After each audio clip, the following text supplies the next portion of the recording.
Welcome to AZ TechCast, sponsored by the Arizona Technology Council, with your hosts, Steve Zylstra and Karen Nowicki. AZ TechCast is dedicated to covering innovation and technology in Arizona and beyond.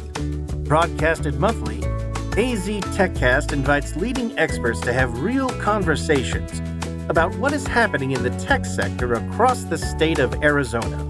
From regional news to innovative startups, companies, and emerging technologies, AZ TechCast covers the critical issues and economic trends propelling the state's growing tech ecosystem. Arizona technology ecosystem can only become more vibrant by attracting and retaining diverse technology talent.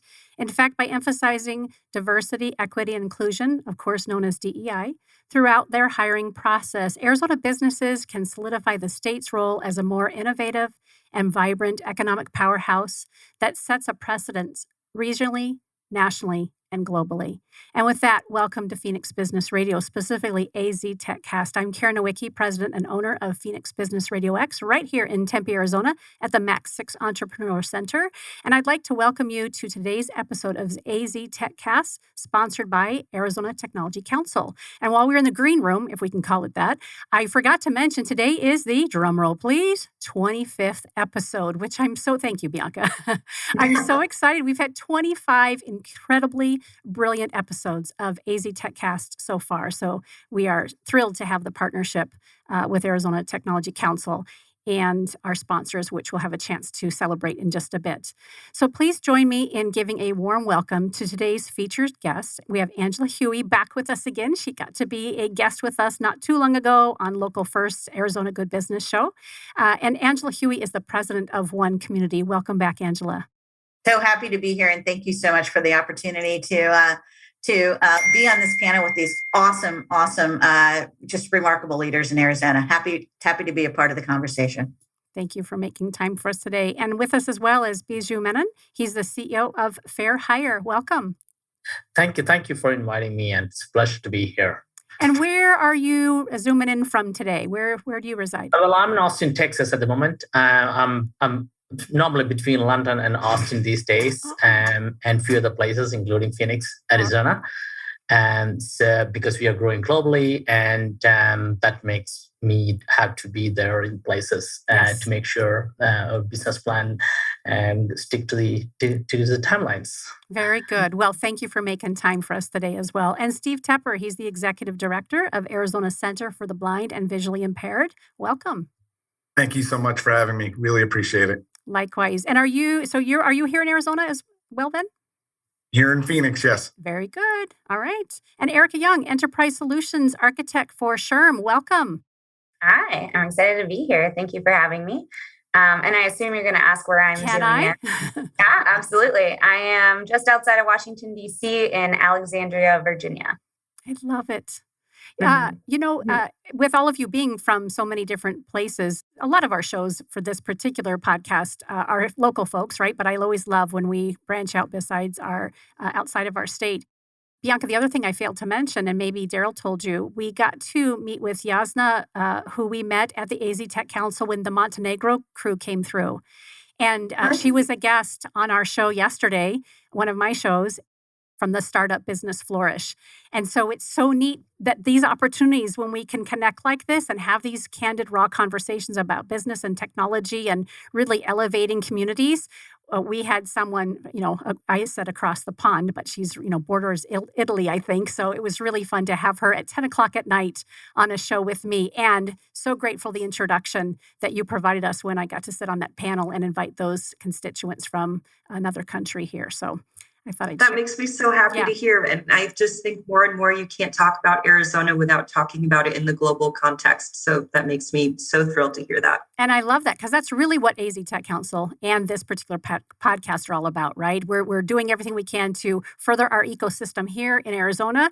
And it is a broader conversation, and I'm thrilled that we get to lead the way in a lot of aspects with that. So today we're going to have a conversation with, of course, these accomplished inclusive hiring leaders. And Bianca Beluga, who is the Director of Marketing Communications that I've been referring to a handful of times with the Arizona Technology Council, is my esteemed co-host.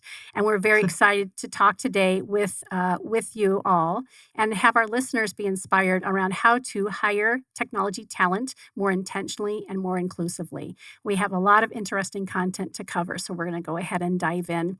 And I would love to start by asking each of you to briefly introduce yourselves and the role that your organization plays in Arizona tech ecosystem and probably beyond, right? And Angela, if I could ask if you wouldn't mind starting first, and then we'll just let you each pop in. In fact, we probably should have said this ahead of time. Even though we're all on screens, rather than me being the gatekeeper and always say, hey, you're next or you're next, I would love for us to act as if we're, sharing a meal together and we're just chatting and there really isn't a gatekeeper. Of course, Bianca and I will ask questions and keep the conversation going, but feel free to jump in when you're inspired, you heard something, ask a question, play off of each other, maybe share a story. We want this to be just a full conversation. So I'm hoping the only time I'll direct traffic is to say, Angela, could you introduce yourself first? Absolutely. So I'm Angela Huey. I'm the co-founder and president of One Community. We're a member-based organization of businesses and organizations that are moving diversity, inclusion, equality, and equity for all Arizonans forward. We're probably best known for our Unity Pledge. It's the largest equality pledge in the nation. We work with over 3,400 businesses that have a footprint in the state of Arizona that believe in an LGBTQ inclusive state. We know that when we treat all people fairly in the great state of Arizona, we are creating a sustainable and really, really remarkable opportunity for all of us here in Arizona. So happy to be here. Well, let me jump in. So my name is Biju Menon. I'm the CEO of Fair Hire, and Fair Hire is an organization dedicated to removing bias from the recruitment process. So our vision is to level the playing field, and we work globally, and we work with especially large and medium organizations and helping them create an inclusive recruitment process. So in Arizona, we specifically are excited to launching a campaign called, working with Steve and Bianca, which is called Inclusion AZ, wherein we bring in technology and we work with University of Acronym Milan, who bring in science, and we work with Technology Council, who bring in the policy aspect to it. And together with the three pillars, our goal is to make sure every members in the Arizona ecosystem get to have an inclusive recruitment process and methodologies and advice and processes in the years to come. So we are quite excited about that particular program. So I'm here to talk a lot about diversity and inclusion and what I have learned working with organizations across the world, the way they do it, and the learnings and the mistakes and so on. So thank you for inviting me. I'm happy to dive in. Erica Young, again, with SHRM. SHRM stands for the Society for Human Resource Management. It's a professional association founded 74 years ago, specifically for HR professionals. And the way we think about HR is really expanded nowadays, right? Like even just 10 years ago, we saw HR as like mostly payroll and benefits and like maybe a little bit of employee engagement or parties. And now today it's really exploded into this umbrella of anything people, talent, and culture, in which, diversity, equity, inclusion, belonging all fall under, upskilling falls under, right? Developing our people falls under, holistic employee engagement, so on and so forth. And so the way we look at what we do today is, one, supporting HR professionals with bringing in greater inclusive practices into their organizations. And then two, also looking at the greater workplace. What are workplaces working on? What are they challenged by? And how can we develop, solutions that are going to help those organizations holistically solve really large challenges? And that's where my role comes into play. I partner specifically with our larger organizational partners to develop, holistic kind of solutions, content, knowledge, et cetera, that's going to move the needle in their people practices. And I am Steve. Our agency, the Arizona Center for the Blind and Visually Impaired, serves adults who through accident or injury lose their vision, up to including those who become deafblind, regain their independence and return to work. And we have the state's only program that certifies desktop support technicians in A+ programming for those who are blind, visually impaired, and those who are deafblind. We have Dave Steinmetz, who has his show with us, Arizona Industries for the Blind. Yes. And his show is Changing the Perception of Blindness, One Conversation at a Time. So shout out to David Steinmetz. And he was actually the one that recommended Steve for this conversation. Yes, I made that introduction, and I was so pleased when I saw Steve, when I saw your name on the list. I thought, oh, I wonder if that's how it came to be. David is actually on our board. He's an amazing member of our community, and we are really grateful to be affiliated with him. He's amazing.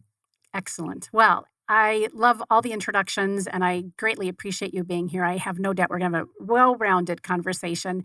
And before we jump in, I would love for Bianca to have an opportunity to have our listeners get to know Arizona Technology Council a little better as well. Absolutely. I can't believe it's the 25th live episode. That's so exciting. But for those of you who aren't familiar with the council or who are just learning about it for the first time, the council is the leading trade association for science and technology companies in Arizona. We have about 750 technology companies who are members of the council, and they really do range in size from smaller early stage startups to larger corporations that are household names. We host about 150 virtual or in-person events annually, and we offer our members a variety of other resources to help them grow their capacity, and includes an association healthcare plan, a multiple employer 401k plan, discounted tuition for degree programs at certain in-state educational institutions, and a lot more.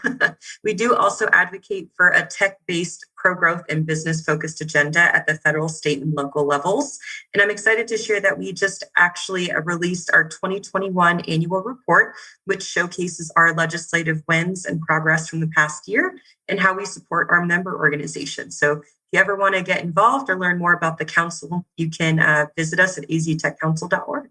Awesome. Thank you. And I always like to say that another one of our shows is from the foundation that Arizona Technology Council created, which is the STEM Institute, right? I don't know why, for some reason. SciTech. Thank you. All of a sudden, I knew that wasn't right. I combined their podcast name with the foundation name. So their podcast and show that they've been doing with us for a couple of years is STEM Unplugged, and SciTech Institute is the name of the foundation. It's Friday, right? Can I use Friday. That? Can I use that as an excuse? We're doing our best. Right. So great. Let's jump into the conversation. And I feel like each of you, as you describe your role in the organization and the people that you serve, you talked a little bit about your definition, I think, around inclusive hiring, but let's just have a conversation around how to define inclusive hiring. And again, I'm just going to open it up and let people jump in there. I'm happy to jump in. I think a lot about this. So in my role, one of the more fun, more challenging parts is advising larger organizations. So I specifically work with our Fortune 1000 organizations globally on their people, talent, and culture strategies. Of course, diversity, equity, and inclusion is a major component. And of course, a subset of that is inclusive hiring and what that means for organizations. And the way I always like to describe it is the way we think about hiring right now is really about kind of weeding people out, whether based on education or level or amount of experience, or they don't have a certificate or what have you, right? We put all of these kind of qualifications that people need to have in order to kind of weed people out of a particular role. And I like to think about hiring as a weaving people in. And what that really means is kind of reconsidering what assumptions we're making when we hire people, right? I think that's one of the greatest challenges about hiring, and more organizations are kind of being more intentional about the reflection process of their hiring. Like, do they really need a master's degree to do a role that might not require it, right? Like, what about that master's degree really makes them the most qualified to do a specific role? Or another, part of SHRM, one of our entities, is a foundation focused on underserved communities in the workforce as a whole. And these would be, you could go through a whole list of them, but some that are lesser talked about are people who have criminal backgrounds, right? We usually, within the hiring process, a lot of organizations say, if you have a criminal background, I just don't want to deal with it, right? And that's not necessarily always the case. And so more progressive organizations are starting to ask themselves, get a little bit more in the weeds about what that really prevents them from doing. And also, is there experience in that criminal background that actually makes them really strong for the role? We also, of course, talk about veterans, right? And so on and so forth. And neurodiverse people, it's a whole new section kind of coming up, right? And really thinking about those pieces of people's identities, less so as a detractor and more so as what do they actually uniquely bring to our organization by having that kind of experience. And that's what I often think about weaving people in rather than weeding people out. Well said. To Erica's point, I'd love to add in that, when you look at Arizona, we are on track to be one of the first states that is truly a minority majority as well, right? So Maricopa County, 5 of our 15 counties are what are known as minority majorities and have been since 2008, meaning all of our diverse minority communities make up the majority of the constituency in the state of Arizona. And so when you're looking to hire, it's really important that you are plugged into all of our diverse communities to make sure that you really are attracting a diverse talent pipeline. And then I think a big part of inclusive hiring as well is inclusive policy. We do live in a state where, unfortunately, unless you're in one of the 10 municipalities that have an LGBTQ inclusive municipal ordinance, it is not unlawful to discriminate against a person in hiring, in housing, or in public accommodations if you're LGBTQ, right? And so we need to really encourage businesses of all shapes and sizes to really be very out about how inclusive they are in their policies and their practices, and to support inclusive policy in the state of Arizona. It makes everyone in this great state better. If I may add a bit on inclusivity, this is one topic that we involve in a lot. 5 years back, I'll probably say 2014 onwards, diversity and inclusion has been one of the key agendas for HR. And prior to that, it is all about people in the seats, or they call bumps in the seats. And that has changed mainly because of movements like Me Too, and more importantly, the awareness of the importance of diversity and inclusion and its impact on financial performance of the organization. So what has done is it has prompted HR to rethink or redefine the way they hire people.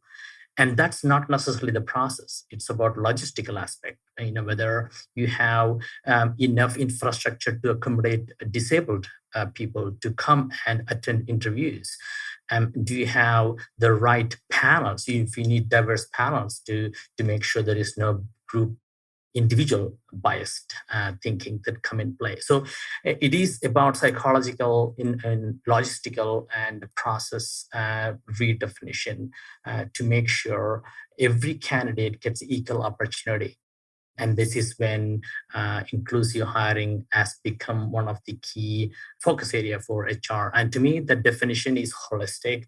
And it's also important that these individuals who come in is provided with a much more inclusive environment to work in. Otherwise, you are letting in people to a ecosystem where they are not going to be comfortable working, and it beats a whole purpose. So I would imagine that doesn't start and end in hiring. It actually can spill over to the way you work within an organization as well. So that to me is how I would define inclusive hiring. I think those are all some great definitions. Oh, Erica, go ahead.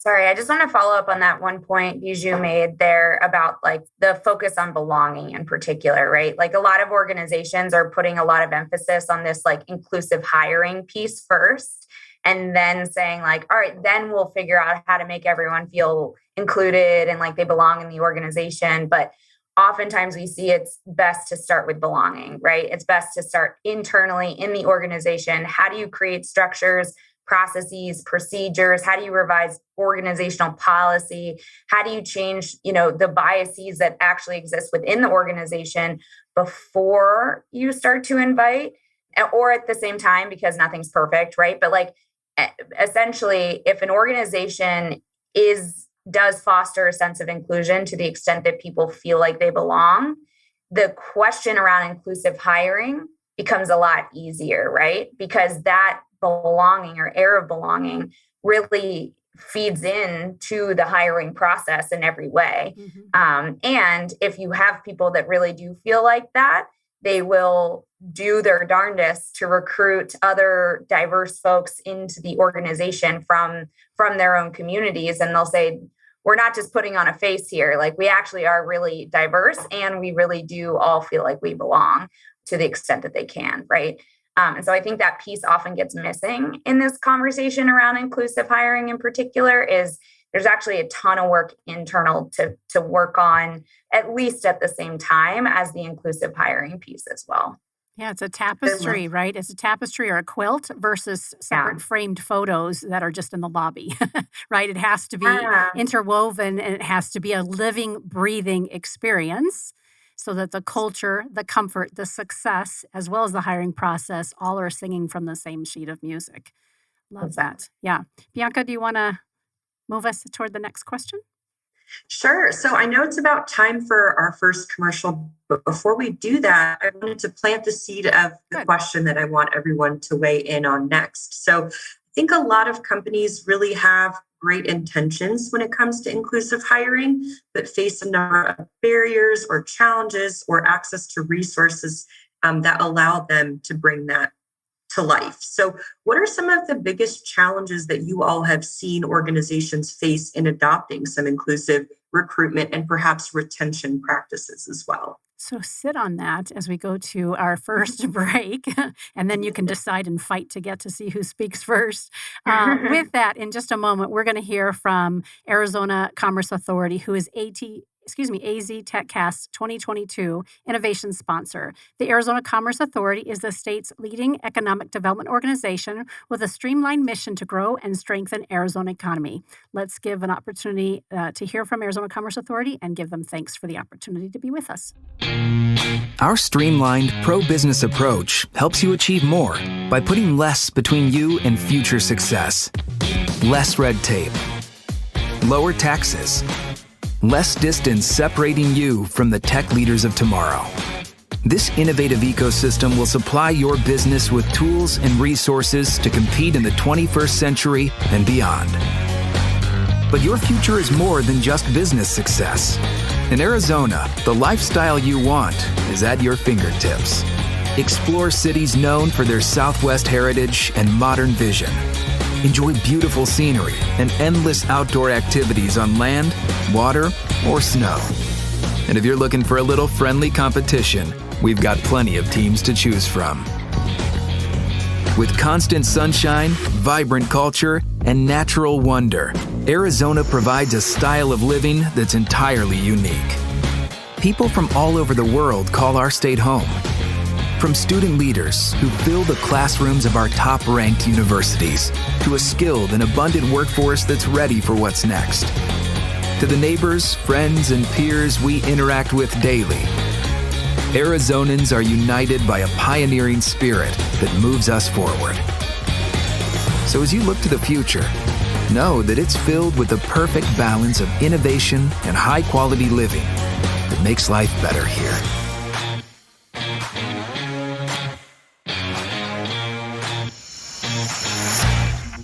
Gosh, this hour just flies by. I'm telling you, every time I'm shocked by it. So going back to challenges that organizations face, and then perhaps what you have seen some businesses do to sort of overcome those challenges in attracting diverse talent.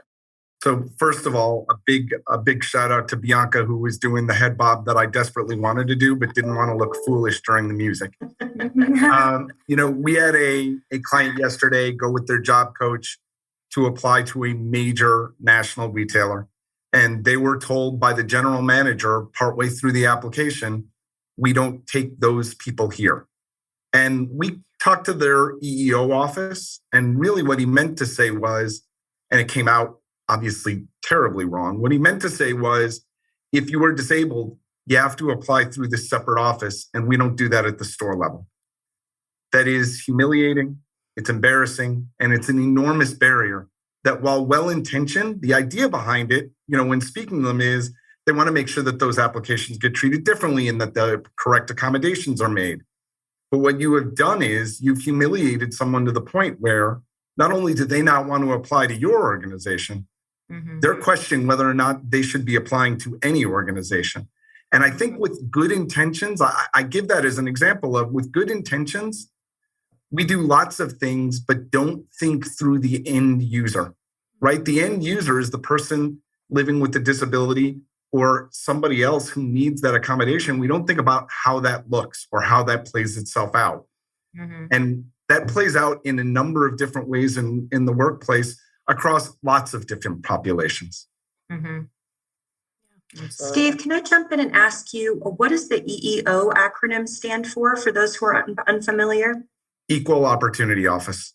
So it was a division of their HR, and they have a special website set up and a special email and a special phone number, and you can't apply in the store. And it's a challenge. I talked to the head of their office yesterday, and I understand where they were coming from, but it doesn't work itself out in practice. And so how do you make that work for all your applicants? And again, our population is one, but there are many who this affects them in some way, shape, or form. Can I pitch in quickly to address a few points on the challenges that companies face? Because we work closely with companies, and so I'm afresh with few points. So one of the key challenges that I see is the know-how to create an inclusive recruitment process. Companies, or especially these HR stakeholders, they lack understanding because of the lack of training and the time and so on, how to transform their recruitment process to make it more inclusive. That warrants them to engage with consultancy houses, which is very expensive. And that brings a new problem, which is a financial problem. Do you have budget to put in place inclusive recruitment process? The other challenge that companies often face is a sponsorship. Okay, I have an appetite, I think I can talk to CFO, but then is there a sponsorship from the board level, CEO level? Is it the right priority to work on at this point of time? And if these factors align, then it is all about, do you have access to innovative processes and technologies to make sure I can put in place an inclusive recruitment process at scale? We don't want to do it for one role or two, or a department or two, but we want to do it across the organization. Then the other interesting challenge that I saw companies go through is, yes, they might have done all these things, but then the managers are not ready to lead a diverse team, which comes with a bigger problem, because then when the diverse community starts forming and the leadership fails in the middle management layer, so which means they need to go through a transformation program to empower managers to make sure that the people that come in feels rewarded, acknowledged, and so on. So I thought I'll share with these learnings that I have gained over the last few years in terms of the challenges organizations face. Happy to hear other views that you may have as well. Yeah, I love the highlight there on the people manager in particular. That's definitely something that our organization has been focused on now for a couple of years. People managers are actually credited as one of the top reasons that people decide to leave organizations. It's one of the greatest predictors. And actually, in addition to that, the more people managers a person has in their time at a workplace, the more likely they are to leave the organization. So the greater there is a retention challenge.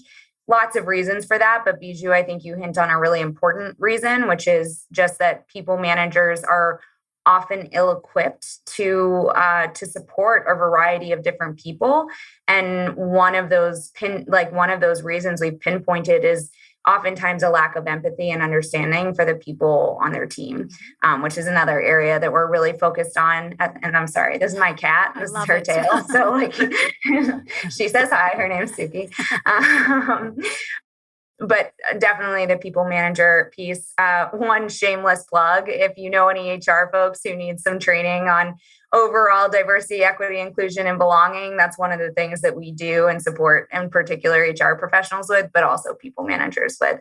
But I also wanted to offer one other kind of key challenge that I'm starting to see a little bit more, especially with a tight labor market, and that is candidate sourcing. So it's not just like once you have a candidate in, are your people properly evaluating those candidates in a just and non-biased way? But it's also, do you have diverse candidates who are applying at all?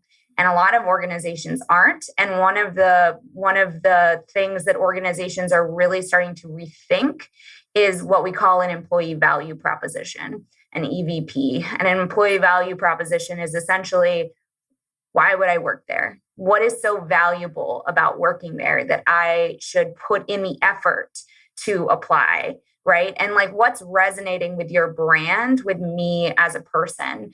And this is an area that I think more organizations are moving toward, is really getting specific about defining an employee value proposition that hints on three main categories that we're seeing keep people engaged in their workplaces.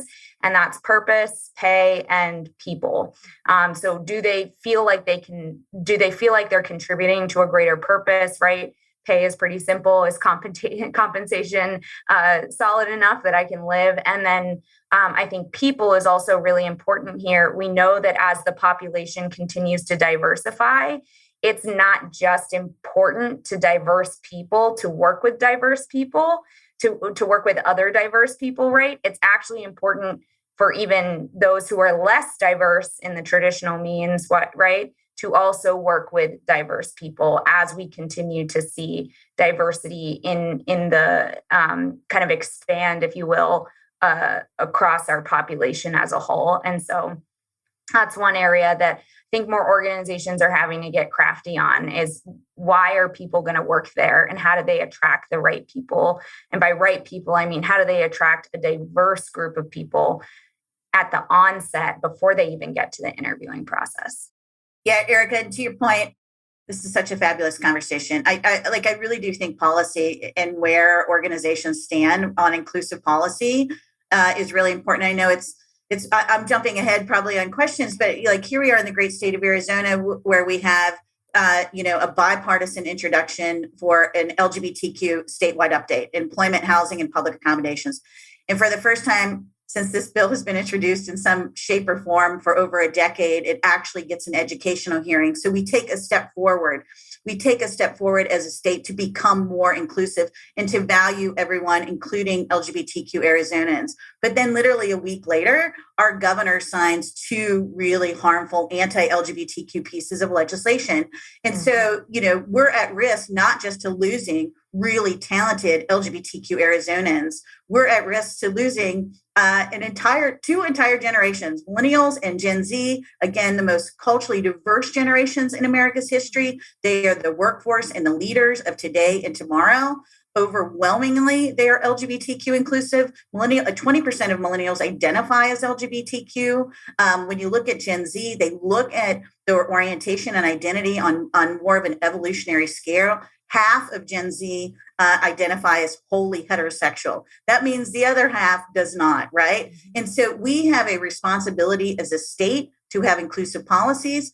I would say businesses and organizations of all shapes and sizes also have a responsibility to be out on where they stand on inclusive policy. And we're living in a time where I had this conversation with a really large Fortune 100 partner of ours yesterday. And I said, if you're not saying something right now, you are definitely saying something, right? Exactly. And so diverse, talented professionals are not even going to consider you as a potential employer if they don't know where you stand on inclusive policy. And so that is, in my mind's eye, really authentic, inclusive recruitment, right? Is be out. Let people know where you stand on policies that are intended to do harm to diverse minority populations. Because if you're not saying something, you are definitely signaling that you're not an inclusive company. And I think you're highlighting something so important, right? Which is, I think, something we're talking a little bit more about, but that is diversity as a business imperative. Yep. It is no longer an option for businesses if they want to stay alive. To your point, exactly, right? We know that the millennial Gen Z generation, not only are they becoming more diverse as a population, generation by generation, But in addition to that, they're the generations that are actually pushing on companies and saying, your brand doesn't really represent my values, and I can't spend my entire day or more, right? Like my 8+ hours a day, 5 days a week, supporting something I can't believe in and I can't like give my all to. And now more companies are starting to, and I think really in the past 2 years, more companies were like, oh, this seems like an important thing to invest in. And we're seeing that on the HR side too. I mean, HR roles went up by 52% since the pandemic. And there's been a huge drastic spike, specifically in DEI roles within organizations, because I think it's not only a cultural element that they're realizing. There was this moment, this click, right, which was DEI and belonging in particular is a business imperative. It is. We call it socially responsible business advocacy, right? And we've created our One Community Institute around LGBTQ inclusive DEI certification, right? To really walk alongside businesses and organizations. And this is important too, of all shapes and sizes, right? This isn't just a big business imperative. This is a micro business imperative. No matter what size your business or organization is, it's really important.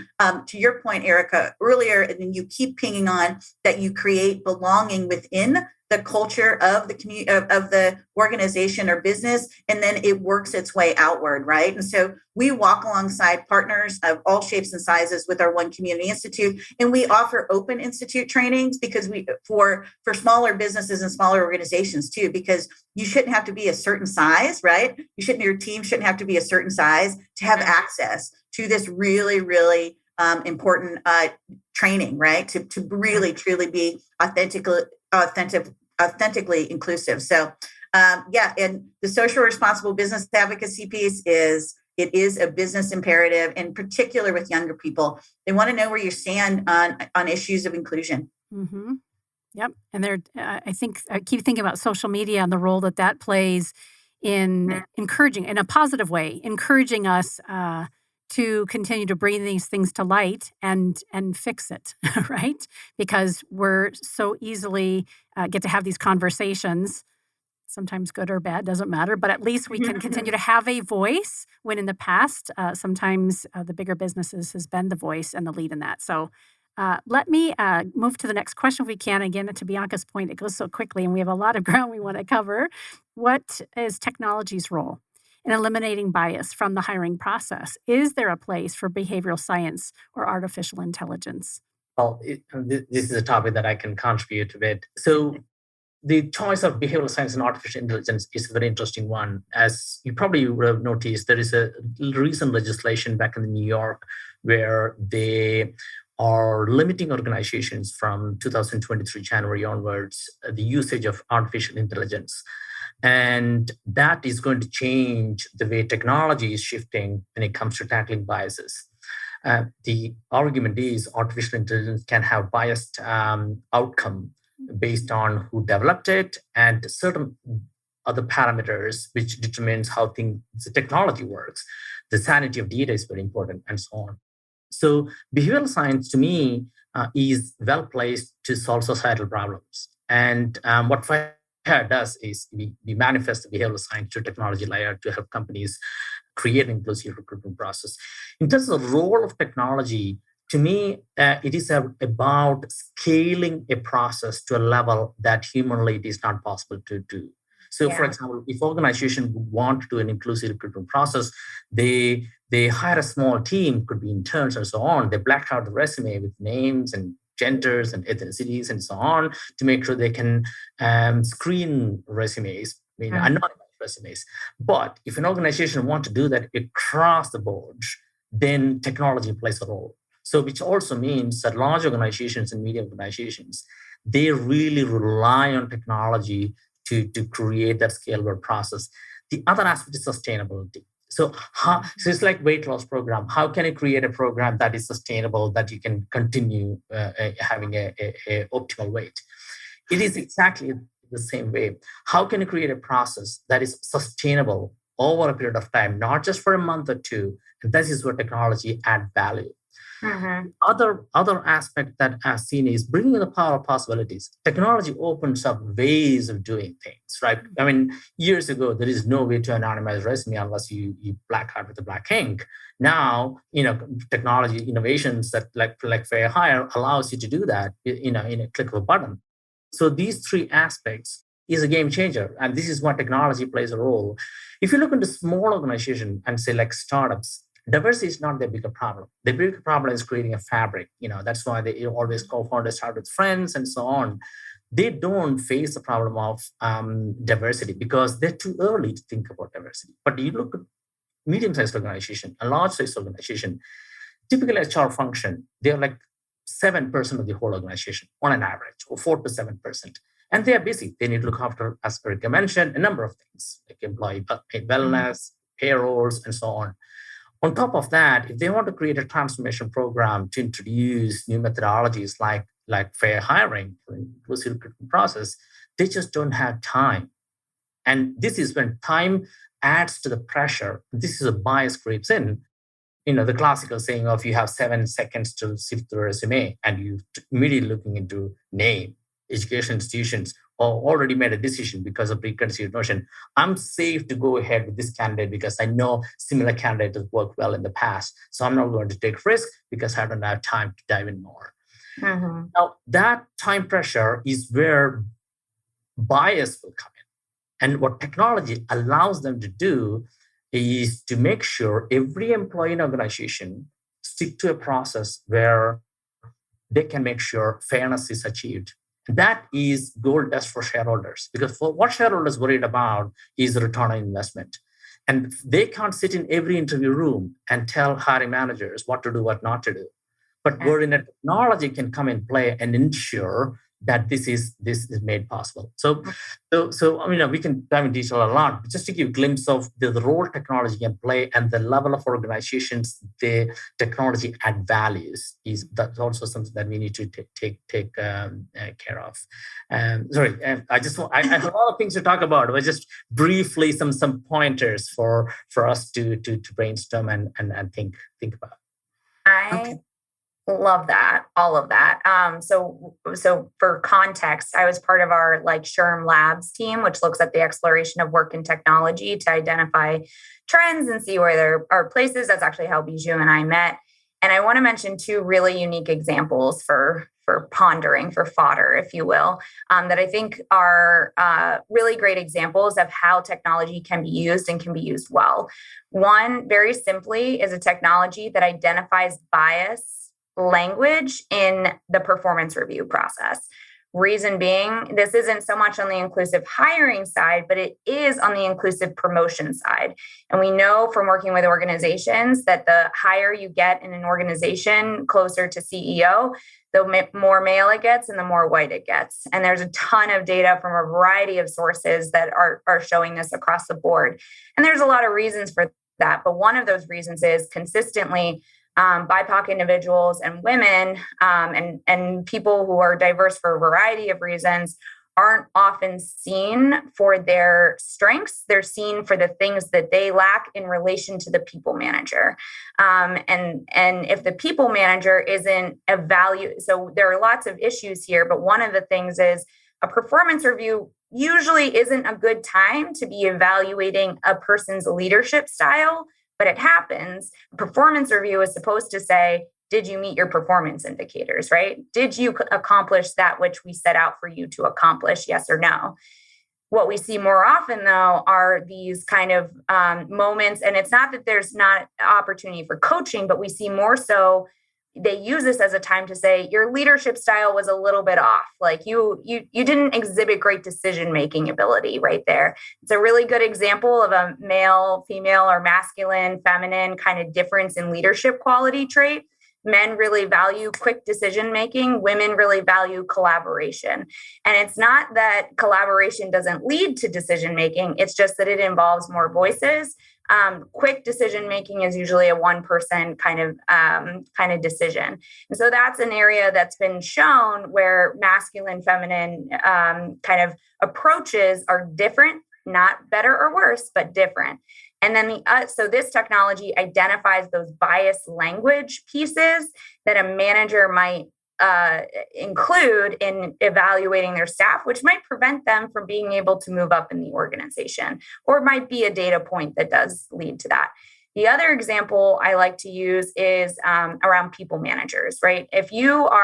Whether you have a team of 2 that you're managing, or you have a team of 100, which happens, it's still really hard to give different people the right amount of attention that they need in order to succeed. And so there are technologies that will, track as simply as how much time am I giving the people that I'm managing? Am I inequitable? Am I giving one person like a lot of time and another person not a lot of time? And is that creating an unequal kind of system? Again, for them to be seen, which we know leads to promotions. The more you're seen, the more likely you are to get to a promotion.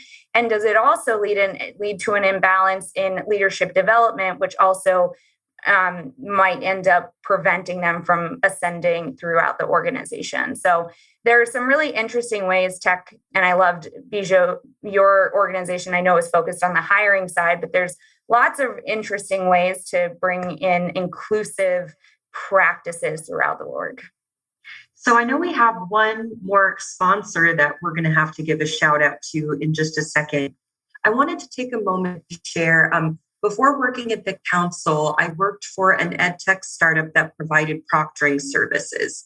And I know that we really had to shift our product quite a bit to be inclusive, particularly for folks of varying abilities. And a large portion of folks who were using the product or who worked for the company were blind or had visual impairments.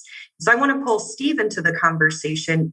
You can't really talk about including folks who are blind or visually impaired in the workforce without talking about the technological aids that help to make that possible. So Steve, can you talk a little bit about that, or any work that you're seeing the community and businesses do to take that technology to the next level? Sure. So our clients and 2/3 of our staff, by the way, are blind or visually impaired, and another 15% are deaf or hard of hearing.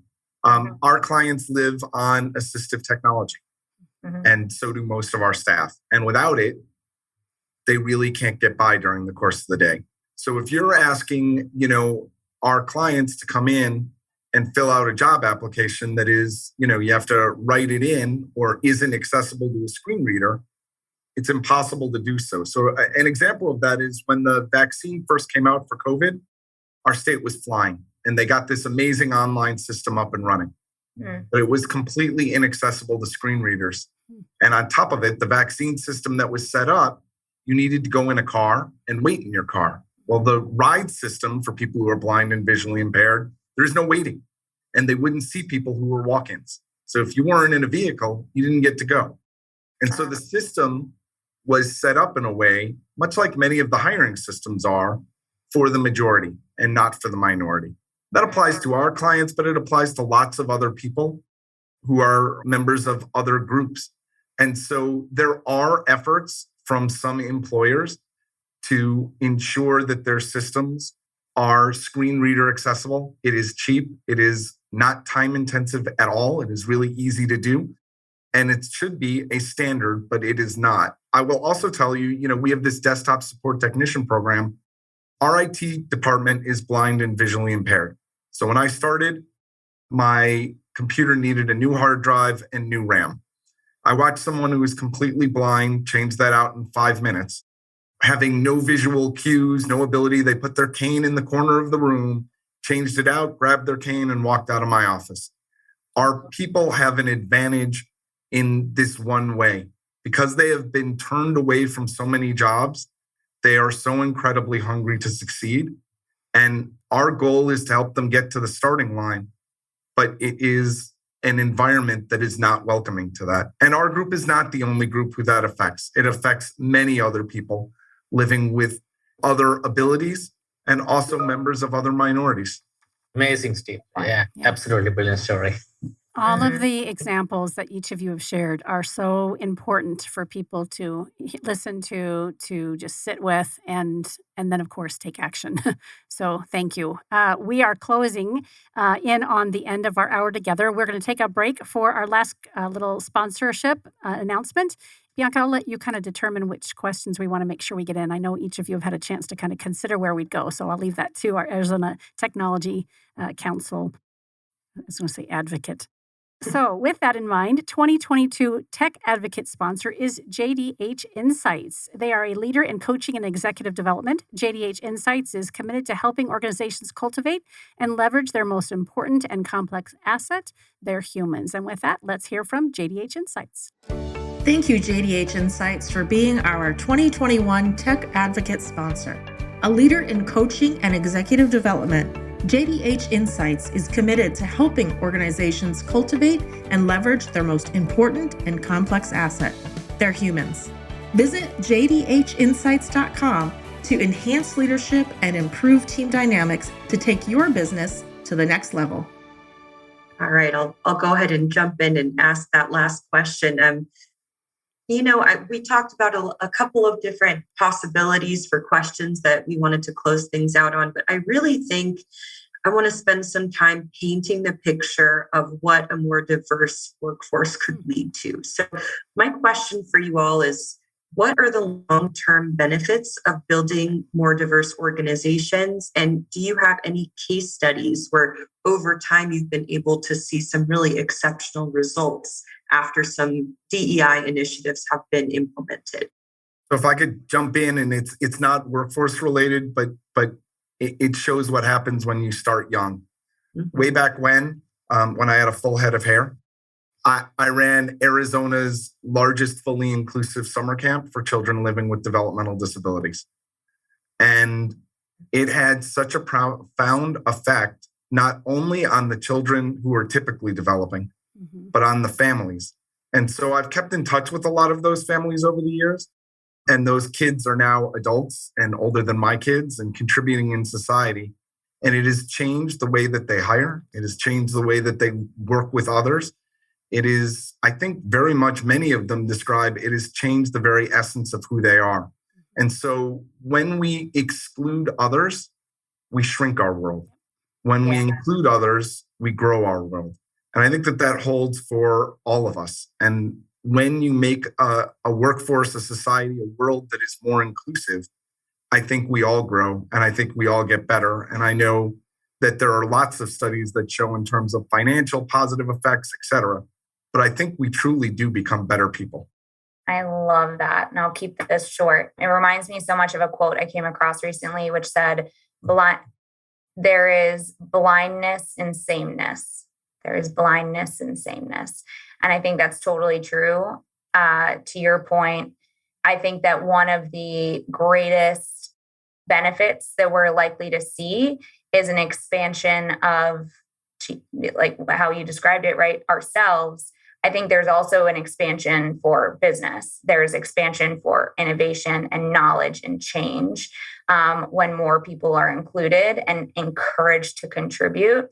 We can see more opportunity for growth and change. Well, the way I look into this particular question is, look, we can come up with statistical facts on the benefits from a longer term perspective. To me, it's much more philosophical question. Is it the right thing to do? In a society where we live, it is very important to collaborate and to be fair. I'm a big believer of equality and diversity. And just like we talk about global warming, it's the right thing to do to reduce carbon footprint and so on. If we are not looking into the numbers there, because we know that is the right thing to do. To me, this is exactly the same. To create a diverse workforce and reflect the audience that we serve is the right thing to do. To have people in the society to work along with you and let them be part of it in the problem solving and discussions and so on is the right thing to do. And from that perspective, the long-term benefits is a better society, and that probably wouldn't translate in concrete numbers, so to speak. And I have a use case, but given the time constraint that I have, the one company that I admire in the D&I space is Johnson & Johnson.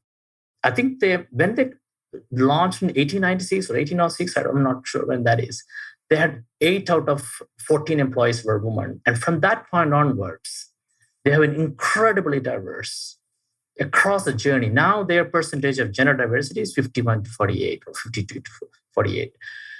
And they have been market leader most of their lifespan, and that clearly says something. And so the statistics on the diversity, the impact is what we talk about is after 2014/15. But we are now talking about an organization which is like 100 plus years old and always diverse. And look at their market cap, 482 billion. The next best player is like 200 odd billion. So the leading position in the market is so high, and that came not by stroke of luck. It is purely because of the collaborative nature they have, and not just in one country, across the globe. So that to me is a fantastic use case to talk about. If you look into their website, you can see a lot of statistics, which we feel very proud of the topic of the diversity inclusion. But to me, and not much talked about, but it's a fascinating organization to watch and follow. So that's a use case that I would like to share. Angela, I want to make sure we hear from you as well. Well, I just agree with everyone. And, there are a number of studies that say when you're diverse and inclusive, your team is healthier. They bring their authentic selves to work. They bring their most creative ideas, all of which creates a more sustainable company and organization. And I think from a One Community standpoint, we're like that equates to policy as well, right? Because Arizona is not fully inclusive, because we don't welcome everyone, we have put ourselves at a competitive disadvantage in a global economy with a global talent pipeline. We have said, because we have signed discriminatory policy into law, that we don't welcome everyone, that if you're not a part of the majority, then you are not necessarily welcome in this state when we're a minority majority, right? And so it is an imperative, I think, really, that we all work in a really collaborative way. And I really do want to give a shout out to Arizona Tech Council too, because in 2014, when we had SB 1062, it was the leadership of Steven Zylstra really leading the business community in coming out against what would have been an incredibly harmful bill had it been passed. 2 years after we had 1062, the state of North Carolina had their version. It was called HB2. And in the state of North Carolina, they signed the bill and they kept it on the books for a year. And it cost the state $3.5 billion worth of business. So there is plenty of use cases out there that when you have discriminatory practices and policies, you harm the betterment of everyone in your state.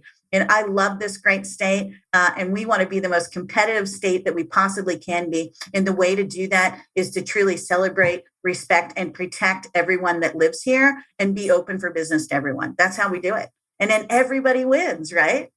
And we make a better society. And it's even much more of a joy to be proud of the great state of Arizona. Voila. Bianca, feeling fantastic with our conversation. And of course, there's so much more to consider. So I hope that we can have you all back again. Bianca, last thoughts before I close this out? I'm just so grateful. I think this conversation was so seamless. And I think you all had so many similar ideas, also different points that you highlighted that really made it also cohesive. So I couldn't be more grateful for everyone's time. Yes. Thank you so much again for all of our speakers and your expertise. As we had our 25th episode of AZ TechCast today. That's awesome. Thank you, Daryl, our producer. That was a fun surprise. And AZ TechCast was brought to you by the Arizona Commerce Authority, the state's leading economic development organization with a streamlined mission to grow and strengthen Arizona's economy. So thank you again to Arizona Commerce Authority. And we want to thank as well JDH Insights, which is the 2022 Tech Advocate sponsor. Visit jdhinsights.com to enhance leadership and improve team dynamics to take your business to the next level. If you are interested in being a podcast participant or a sponsor for the Council's AZ TechCast, please contact marketing at aztechcouncil.org. You can put Hello Bianca on there if you'd like. And to learn more about opportunities to further position you as a tech expert, influencer, and innovator. Until next time, I'm Karen Nowicki. Thank you so much again for joining us for AZ TechCast. Thank you for joining us for this episode of AZ TechCast with Arizona Technology Council, featuring leading tech and business experts that help influence and shape our great state and the industries they serve.